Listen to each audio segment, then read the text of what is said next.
పూర్ణుడే నీ కన్నీరు తుడుచును.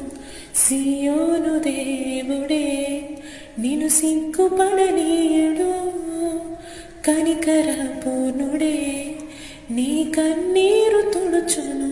ఏముంది నాలో నా యేసయ్యా, నీవింతగా నన్ను హెచ్చించుటకు. ఏముంది నాలో నా యేసయ్యా, నీవింతగా నన్ను